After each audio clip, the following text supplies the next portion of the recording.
October 13th, 1945, 6:47 a.m. The autumn mist hangs heavy over the Pennsylvania hills, clinging to limestone walls that have witnessed 37 years of silence. Inside room 24 of Hershey Hospital, a building he built in a town he created, employing doctors whose salaries he paid, Milton Snavely Hershey draws his final breaths. The pneumonia has filled his lungs. Each inhalation sounds like crushed glass. He is 88 years old, 1 month past his birthday, and alone. No children gather at the bedside. No widow holds his weathered hand. The fortune he once commanded, estimated at $60 million in 1918, equivalent to $1.2 billion today, no longer belongs to him. He gave it all away. Through the hospital window, if his failing eyes could focus, he might see the mansion on the hill, High Point, 22 rooms of pink marble and cut limestone, standing empty save for golf clubs and locker room towels. The country club moved out 15 years ago. The house waits, purposeless, a monument to a marriage that lasted only 17 years. The nurses check the clock. The doctor makes notes.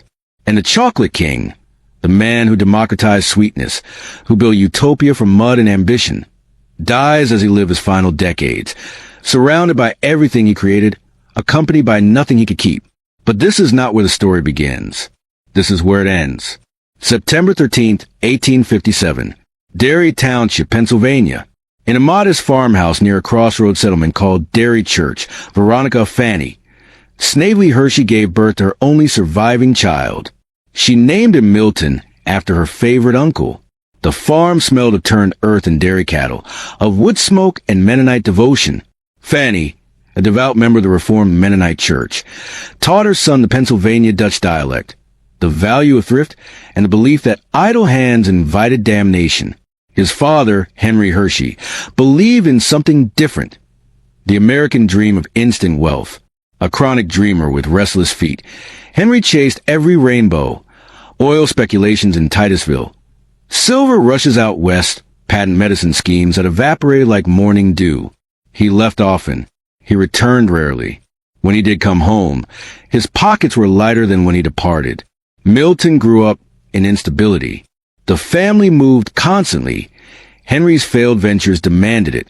By age 13, Milton had attended 7 different schools. He never made it past 4th grade. But Fanny, practical and stern, apprenticed him to a printer in nearby Gap, Pennsylvania. The boy hated the work. Ink stains, typeset, the monotonous clack of the press. After 18 months, he was fired. Fanny tried again. In 1872, she secured an apprenticeship for 15-year-old Milton with Joseph Royer, a confectioner in Lancaster. Here, finally, something clicked. The sweet smell of boiling sugar. The transformation of simple ingredients, butter, sugar, milk, into joy. Milton absorbed the craft with obsessive focus. For 4 years, he learned to judge temperature by eye, to fold and cream at the precise moment before crystallization, to understand that candy making was chemistry, timing, and patience. By 1876, Milton Hershey believed he was ready. America was celebrating its centennial. Philadelphia hosted the Grand Columbian Exposition. The nation buzzed with optimism. He borrowed $150 from his Aunt Mattie, sweet, unmarried Aunt Mattie, who believed in him when no one else did, and opened his first shop at 935 Spring Garden Street in Philadelphia. He was 19 years old. He had no business plan, and he was about to fail spectacularly. Philadelphia, 1876 to 1882. Imagine the tiny shop, shelves stocked with hard candies, taffy, and caramels. The enthusiastic young man behind the counter, selling to centennial crowds that dwindled after the fair closed. Milton worked 18-hour days, sleeping on a cot in the back room. His mother came to help. Henry showed up occasionally, offering unsolicited advice and borrowing money. For 6 years, Milton Hershey fought. He competed against established confectioners with deeper pockets. He extended credit to customers who never paid. He watched his inventory gather dust while rent came due every month. The math was merciless. In 1882, he filed for bankruptcy. The sheriff's sale liquidated everything. He was 25 years old and had lost Aunt Mattie's money. But failure only sharpened his hunger.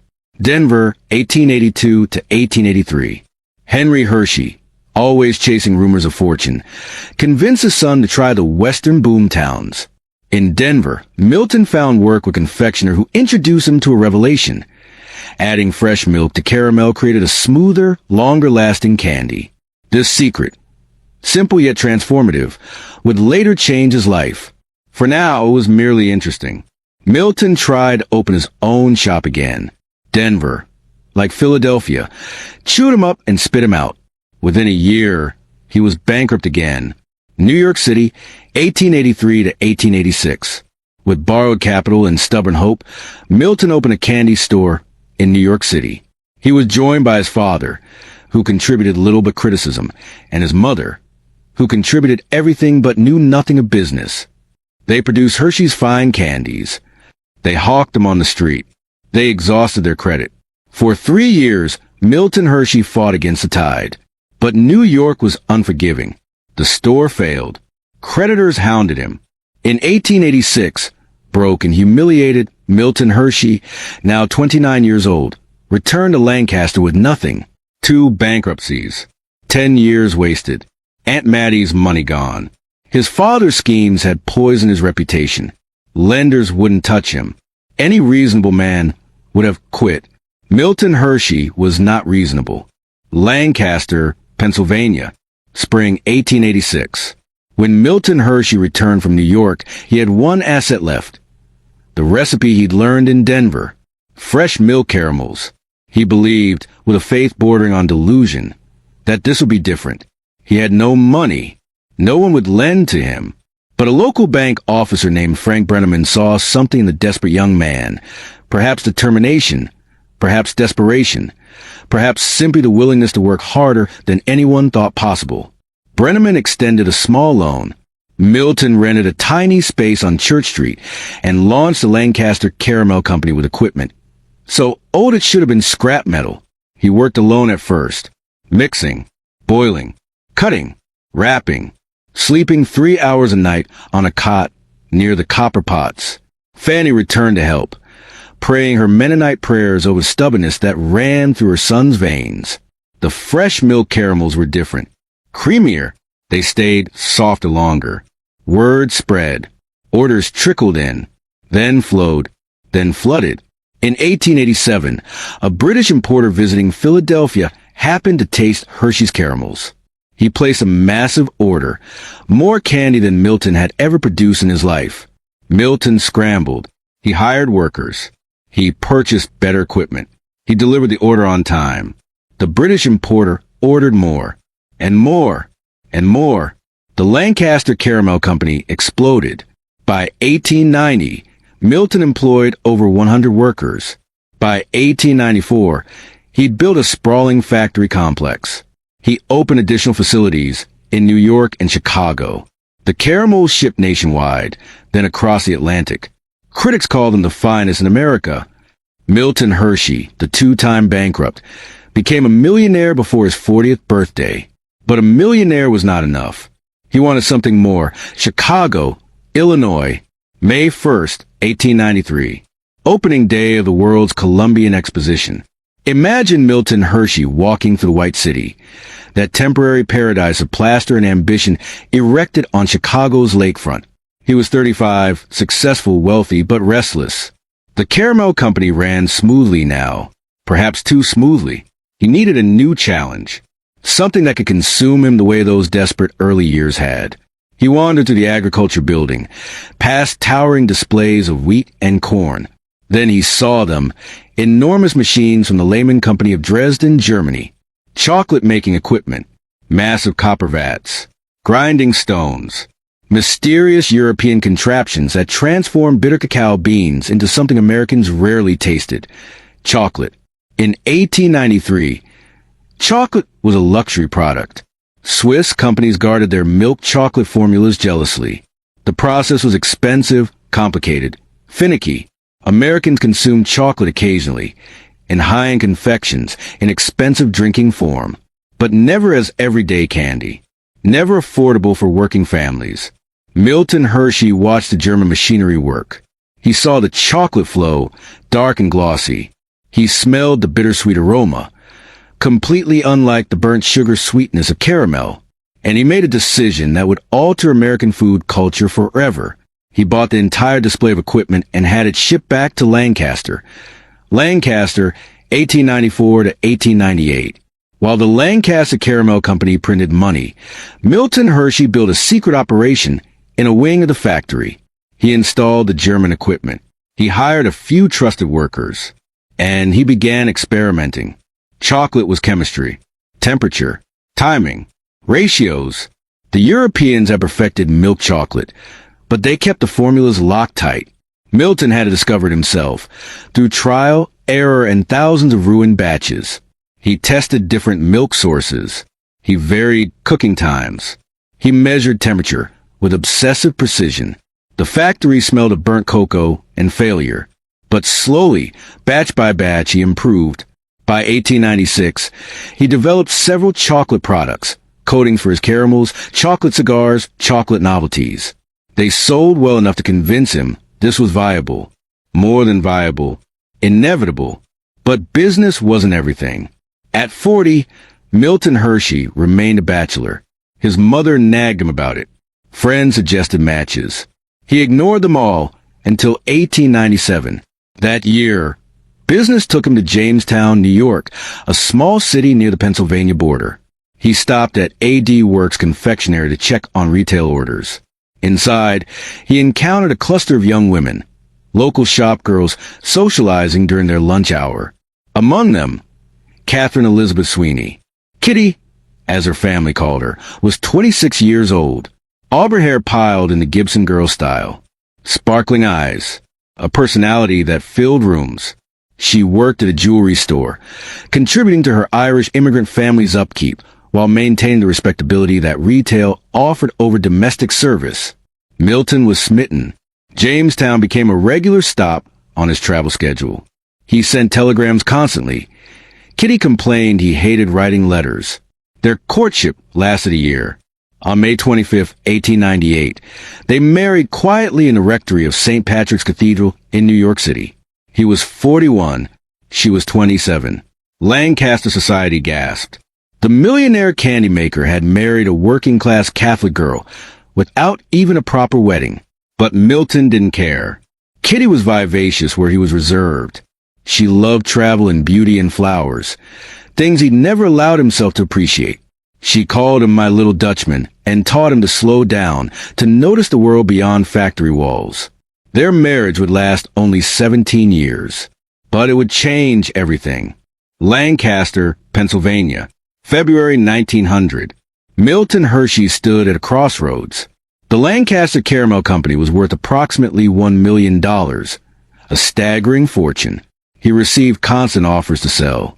His chocolate experiments had progressed enough to prove viability, but scaling production would require enormous capital. He couldn't fund both operations. He made a choice that stunned the business world. He sold the Lancaster Caramel Company to the American Caramel Company for $1 million in cash. Then he bet everything on chocolate, a product most Americans had never tasted, made by a process he hadn't fully perfected, in an industry dominated by European companies with centuries of expertise. People called him crazy. Caramels were proven. Chocolate was speculation. But Milton Hershey had failed too many times to fear failure. And he'd succeeded once, completely miraculously, which gave him a more dangerous thing than confidence: certainty. He would create an American chocolate company. He would democratize a European luxury. He would make chocolate so affordable that every working man's child could taste it. And he would build an entire town to do it.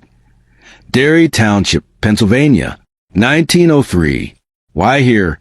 When Milton Hershey stood on his father's failed farm, the same property where he'd been born, and announced plans to build his chocolate factory, people questioned his sanity. Lancaster was established. Philadelphia had infrastructure. Derry Township had nothing. A crossroads, a train line, dairy farms, and mud. But Milton saw what others didn't. Fresh milk from those farms, delivered daily. Fresh water from nearby springs. Open land, cheap land, where he could design everything from scratch. No compromises, no constraints, no existing power structures to navigate. Ground broke in 1903. While the factory rose, a massive 5-story structure of brick and ambition, Milton planned the town itself. He hired engineers and architects. He sketched neighborhoods on napkins. He envisioned tree-lined streets, comfortable homes, and amenities beyond what company towns typically offered. Parks, schools, churches, public transportation. Critics called it paternalism. Milton called it pragmatism. Happy workers produced better chocolate. Stable communities attracted quality employees. Besides, after the lonely chaos of his childhood, moving constantly, always one failed scheme away from destitution. He wanted to create permanence. The factory opened in 1905. Chocolate production began. The town grew around it. And Milton hired Lancaster's finest architect, C. Emlyn Urban, to design something special. A home for himself and Kitty. April 7th, 1906. Construction begins. The location Milton chose sat on a gentle rise overlooking the factory, high enough to catch breezes, positioned to survey his growing empire. He named it before the foundation was poured. High Point. C. Emlyn Urban designed an elegant blend of colonial and Greek revival styles. Nothing ostentatious. Milton rejected grandiosity, but nothing common either. The mansion would reflect taste, not excess. Success, not extravagance. The exterior rose in locally quarried limestone, cream-colored blocks that caught the light. 22 rooms spread across 2.5 stories. A wide veranda wrapped the front, offering views down to the factory. Decorative roof ridges. A massive brick chimney. Dome tower roofs with classical details. The cost, $53,433 for construction. Another $50,000 or so for furnishings and landscaping.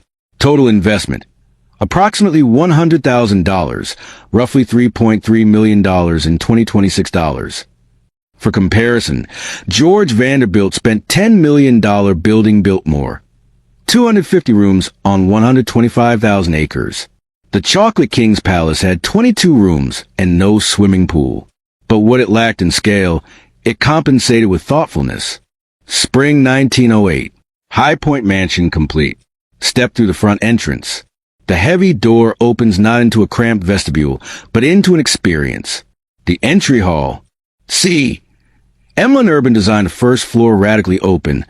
No doors between the living room, dining room, library, and entry hall. In 1908, this was architectural heresy. Proper homes compartmentalized. Privacy required walls. But Milton wanted flow, light, spaciousness. The entry hall's focal point, a spectacular cut-glass torchère, a tall standing lamp, that Milton had first glimpsed 15 years earlier at the 1893 World's Columbian Exposition in Chicago. He'd never forgotten it. Now it stood in his own home, its crystal prisms fracturing sunlight into rainbows across the limestone walls. The flooring, polished hardwood, the kind that creaks with history.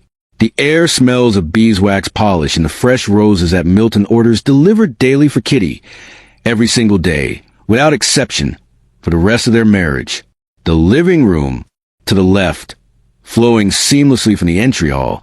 The living room stretches long and comfortable, not a showpiece for impressing guests, a space for living. Several glassed bookcases line the walls, filled with standard authors, Dickens, Scott, Twain. Milton wasn't literary, but he wanted culture. Books represented respectability. The fireplace dominates one wall, not wood burning. Too smoky, too unpredictable. Gas logs, modern and controllable. On winter evenings, Milton sits here, staring into artificial flames, his mind grinding through factory problems, expansion plans, the eternal question, how to make more chocolate cheaper without sacrificing quality. The furniture, purchased in Philadelphia and New York, selected by Kitty. She had an eye for beauty that Milton lacked. Upholstered chairs in deep fabrics. Side tables bearing curios from their travels. Nothing matched perfectly. This wasn't a designer's showroom. It was a home assembled by two people learning to be wealthy. The dining room. Straight ahead, the dining room connects to the living room through another doorless opening. A long table. Seating for 12, though they rarely filled it. Fine china purchased abroad. Sterling silver. Crystal goblets that rang like bells when tapped. But usually Milton and Kitty ate alone. Or with his mother, Fanny, who lived nearby and disapproved of Kitty's Catholic extravagance, while grudgingly accepting her son's success. The mansion's modesty was partly Fanny's influence. The Mennonite horror of ostentation ran deep. The dining room windows faced east, catching morning light. Kitty insisted on flowers for the table. Always flowers. Roses when possible. In winter, hothouse blooms that cost small fortunes. Milton never objected. The library, adjacent to the living room, a smaller space, more intimate, more Milton. Here he could close a door if needed. Here he kept business papers, contracts, architectural drawings for factory expansions. The desk, substantial oak, scarred from use. The chair, leather, worn to a shape. This room smelled of pipe tobacco and printer's ink. Milton rarely drank. Alcohol reminded him of his father's failures, but he smoked cigars when stressed, which was often the octagonal breakfast room. Perhaps the mansion's most charming feature, a small octagonal breakfast nook attached to the dining room. 8 walls, all with windows, flooding the space with light. Kitty loved this room. She supervised every detail. The wallpaper, soft yellow. The curtains, sheer white. The furniture, delicate wicker chairs. Here, on good mornings, they'd take coffee and watch the town wake up below. The factory whistle would blow. Workers would stream through the gates. Chocolate production would begin. The smell of roasting cocoa would drift up the hill, bitter, rich, unmistakable. The upstairs, private realms. A grand staircase curved up to the second floor. Upstairs was family. Private, hidden from public view. The guest rooms. 2 guest bedrooms, each with its own personality. The blue room, walls painted deep cerulean, curtains in lighter azure. The green room, emerald walls, forest green carpet. Kitty chose the colors. Milton paid the bills. The room saw little use. The Hersheys traveled more than they entertained.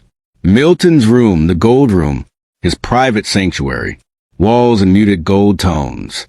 Blue carpet. Simple furniture. A bed, a wardrobe, a nightstand. No adornment. He rose early, 5 a.m. typically, dressed quickly, and descended to the factory before most employees arrived. The room revealed his essential loneliness. Even in marriage, even in success, Milton Hershey remained a farm boy who moved too often to make lasting friends. Work was his companion. Chocolate, his true love. Kitty's room, the opposite of Milton's austerity. Walls and carpet in rose pink. Curtains in coral. A 4-poster bed draped in white lace. A vanity cluttered with perfume bottles, hairbrushes, the ephemera of femininity, but also medical equipment. By 1912, Kitty's mysterious illness, locomotor ataxia, the doctors called it, a progressive neurological disorder, had progressed terribly. She couldn't walk unassisted. She fell without warning. This room became part bedroom, part hospital ward. The pretty pink walls witnessed suffering that Kitty tried desperately to hide. If the mansion itself was Milton's creation, the gardens belonged entirely to Kitty. Philadelphia landscape architect Alges B. Paul designed the original layout, but Kitty shaped every subsequent decision. She hired Harry Haverstick, a gifted gardener, and together they transformed High Point's grounds into something magical. Behind the house, a small arbor beside a flower-bordered pool. A fountain tossed water high until the wind kept spraying Kitty. She had the fountain moved. Again and again. Nothing worked. Finally, she replaced it entirely with a statue. The boy with the leaking boot, now famous, then just a solution to an engineering problem. Kitty spent hours there, sitting motionless, watching water and flowers. As her body betrayed her, legs refusing commands, balance deserting her, the garden became her refuge. She couldn't walk through the factory or climb the hills around Hershey, but she could sit in her garden, surrounded by color and life, and forget, briefly, that she was dying. The community loved Kitty. She pushed for tree-lined streets throughout the town. She supervised plantings around the factory. Workers called her the Garden Lady. She never corrected them. In 1918, 3 years after her death, Milton commissioned a memorial rose garden at High Point. 400 feet of climbing roses, boxwood hedges, and peonies. It remained there until 1942, when the country club built a swimming pool and relocated the roses to what would become the famous Hershey Rose Garden. Even in death, Kitty kept giving beauty to the town. Those first 4 years, 1908 to 1912, represented the mansion's brief, shining era as a true home. The staff was minimal. Mrs. Bertha Candoni, the housekeeper, who spoke 7 languages and had served as Kitty's traveling companion. Clayton Lehman, the houseman, who'd been the homestead gardener, and a succession of housemaids who rarely lasted more than 6 months. Mrs. Candoni and the housemaids clashed constantly. In 11 years, Milton hired 22 different maids. The daily routine. 5 a.m., Milton rises, dresses, descends to the factory.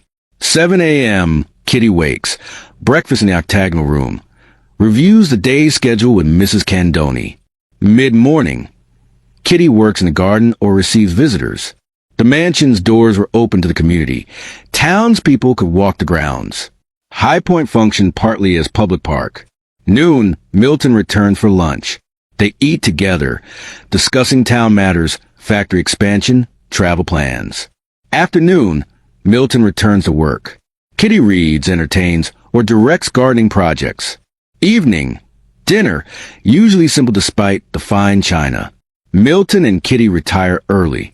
He reads factory reports. She studies Christian Science literature, a faith she embraced as her illness worsened, hoping spiritual healing might succeed where medicine failed. They traveled constantly, Europe, Egypt, Japan. Kitty loved the world beyond Pennsylvania. Milton loved making her happy. Business could wait. Chocolate would keep, but the disease wouldn't. By 1912, Kitty could no longer hide her condition. The diagnosis, locomotor ataxia, was Victorian medical vagueness. Modern doctors suspected degenerative neuromuscular disease, possibly a form of muscular dystrophy or ataxia.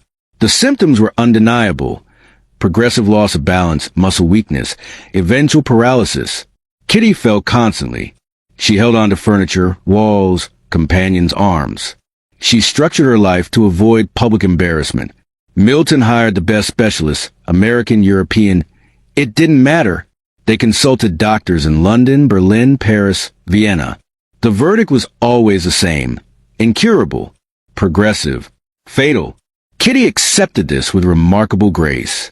She studied Christian Science, believing that spiritual understanding might heal what medicine couldn't. She maintained her appearance, always dressed fashionably, always coiffed perfectly. She smiled for visitors. She supervised her gardens. She pretended. Milton watched his wife disintegrate. A man who solved problems through will and work confronted something that laughed at both. He could build a town. He couldn't save Kitty. By 1914, she was nearly paralyzed. Atlantic City sea air provided some relief, so they spent increasing time there. High Point sat empty, waiting, a monument to a marriage dying in hotel rooms. November 15, 1909. Hershey, Pennsylvania. Amid Kitty's illness, the Hersheys made a decision that would outlive them both. They couldn't have children. Kitty's condition made pregnancy impossible, and regardless, Milton was already 52. But they had wealth, enormous, growing wealth, and they had love with nowhere to send it. On November 15th, 1909, Milton and Catherine Hershey signed the deed of trust establishing the Hershey Industrial School, later renamed Milton Hershey School. It would provide housing, education, and vocational training for orphan boys, children with nowhere else to go. They funded it with a donation of 486 acres and $60,000 in securities. Milton always credited Kitty. It was her idea, whether true or generous fiction. It revealed her shared conviction that wealth without purpose was burden, not blessing. The school opened quietly. Few noticed. Then came 1918. November 13, 1918. One day after World War I ended, Milton Hershey executed a stunning act of philanthropy. He transferred 5,000 shares of Hershey Chocolate Company common stock into an irrevocable trust for the school. These shares represented 2/3 to 3/4 of the entire company. Value, approximately $60 million, roughly $1.2 billion today. He announced it to almost no one. The New York Times didn't report it until 1923. But in that single, quiet gesture, Milton Hershey gave away his empire. Why? Friends asked. Rivals speculated. Milton's explanation was simple. When my wife died and we had no children, my old mother said, "Milton, now the school is your family." That's the way I felt about it ever since. March 1915. Atlantic City, New Jersey. Kitty insisted on returning to Hershey. The numbness in her limbs had progressed to near total paralysis, but she wanted home. She wanted her pink bedroom, her gardens, the view of the factory in town. Milton was called away on business. Factory matters that couldn't wait. Kitty assured him she'd be fine. She arranged for her new nurse to drive her home in a convertible. Despite the raw, cold March weather, Kitty demanded the top be lowered. The numbness made her oblivious to temperature. She wanted to feel the wind. The drive north through New Jersey and into Pennsylvania was brutal. Cold rain, biting wind. Kitty's condition deteriorated with every mile. By the time they reached Philadelphia, she was too ill to continue. They stopped at the Bellevue Stratford Hotel. The staff brought her to her room. The nurse contacted Milton immediately. Thursday, March 25, 1915, 1 p.m. Milton Hershey rushed to Philadelphia, arriving that afternoon. He found Kitty conscious but weakened. Pneumonia, the doctor said. Her compromised body couldn't fight it. Kitty asked for champagne. Such a small request. Such a normal desire for a woman who'd lived so abnormally in recent years. Milton left the room personally to procure it, perhaps from the hotel bar, perhaps from a nearby shop. He returned within minutes. Kitty had died at 1:30 p.m. She was 43 years old. Milton stood in the doorway, holding a glass of champagne, staring at the bed where his wife lay still. He'd built a factory. He'd created a town. He'd democratized chocolate. But he couldn't save the one person who'd made success meaningful. The funeral was held at St. Patrick's Cathedral in Philadelphia on Saturday, March 27th. Milton shut down his factory for the day, unprecedented. He provided free train tickets, so all employees could attend. The cathedral overflowed. Kitty had been beloved. She was temporarily interred at West Laurel Hill Cemetery's receiving vault. She remained there nearly 4 years, until Milton established Hershey Cemetery in 1919. Only then could he bring her home. After Kitty's death, Milton couldn't bear High Point. Too many memories. The pink bedroom. The empty breakfast nook. Gardens that bloomed without her. He traveled obsessively. Cuba, Europe, anywhere but home. When he did return to Hershey, he stayed at hotels or the homestead. High Point sat mostly vacant, maintained by skeleton staff. In 1918, he planted the Memorial Rose Garden. He visited it alone, infrequently, standing among the flowers Kitty would have loved. The house became a mausoleum. 22 rooms of beautiful, useless space. Hershey, Pennsylvania. Milton Hershey made a practical decision. He established the Hershey Country Club and donated High Point to serve as its clubhouse. He retained rooms on the second floor, the Gold Room primarily as his private apartment. But the first floor was converted. Living room to lounge, dining room to restaurant, library to offices. The country club added a one-story locker room in 1939. High Point became a social hub: golf, tennis, dining, dancing. The community's wealthy and workers' families mingled. Milton approved. The mansion served a purpose again, but he rarely slept there. He preferred simpler quarters. The Gold Room remained, but mostly empty. He was a ghost haunting his own house. Milton Hershey lived to 88. The last decade was bittersweet. The school thrived. Hundreds of boys educated, fed, loved. The company prospered through the Great Depression. Chocolate, it turned out, was recession-proof. People needed small joys. The town endured. But Milton was alone. His mother died in 1920. His father had passed in 1904. Kitty, gone 30 years. No children, no siblings, no descendants. He worked obsessively until his body betrayed him. By 1945, age had conquered a man who'd conquered caramel and chocolate. Pneumonia, the same disease that killed Kitty, invaded his lungs. He died at Hershey Hospital on October 13, 1945, at 6:47 a.m., alone, surrounded by everything he built, accompanied by nothing he could keep. After Milton's death, High Point continued as the Hershey Country Club until 1970.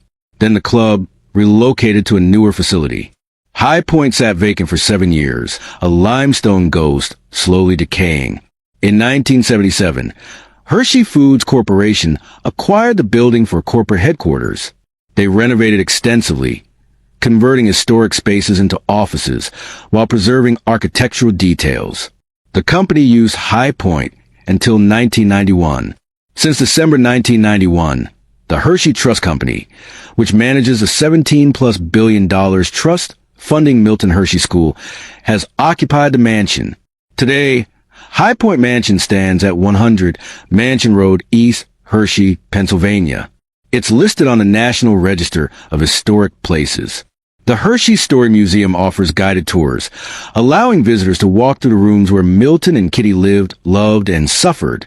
The pink bedroom remains. The octagonal breakfast room still catches morning light. The gardens, restored and maintained, bloom each spring. The cut glass torchère still stands in the entry hall, fracturing light into rainbows. But the mansion no longer houses families. It contains offices, files, trust company business. A home became a headquarters. The living became legacy. What do we learn from the Chocolate King in his lonely mansion? That wealth without purpose is prison. Milton could have built more. He chose 22 rooms. He could have hoarded his fortune. He gave it to children he'd never meet. That success is measured not by what you accumulate, but by what you give away. The Hershey Company is worth billions. Milton Hershey School educates over 2,100 students annually, completely free, with a $17+ billion endowment, one of the richest educational institutions on earth. That failure is temporary. Quitting is permanent. 2 bankruptcies, 3 failed businesses, 10 years of humiliation, then Lancaster, then Hershey. The man who couldn't afford printer's ink created a chocolate empire. That love matters more than marble. High Point stands beautiful and useful, but Kitty's gone. The pink room is preserved, but it's empty. Milton spent 30 years wealthy and successful and profoundly alone. The mansion protected him from weather, not grief. That legacy outlives limestone. Hershey, Pennsylvania, exists because a failed candy maker refused to quit. Thousands of children have been educated, housed, and loved because a childless couple chose generosity over dynasty. The town thrives because someone believed community mattered more than profit. Stand at High Point today. The mansion gleams in autumn sun, limestone walls glowing like honey. The gardens burst with color, roses climbing trellises, peonies heavy with bloom. Inside, workers type at computers in rooms where Milton once paced. Kitty once laughed. If you close your eyes in the octagonal breakfast room, you can almost smell the fresh roses Milton brought daily. You can almost hear Kitty's laughter, bright, defiant, refusing to let disease steal her joy. But open your eyes. The flowers are real. The laughter is memory. The mansion endures, but the love that built it exists only in archives and imagination. High Point was supposed to be Milton and Kitty's forever home. It became Milton's mausoleum and, eventually, offices for managing the fortune he gave away. Perhaps that's fitting. Milton Hershey never wanted monuments. He wanted meaning. High Point stands not because he built it, but because he filled it, briefly, beautifully, with the only thing that ever mattered, love.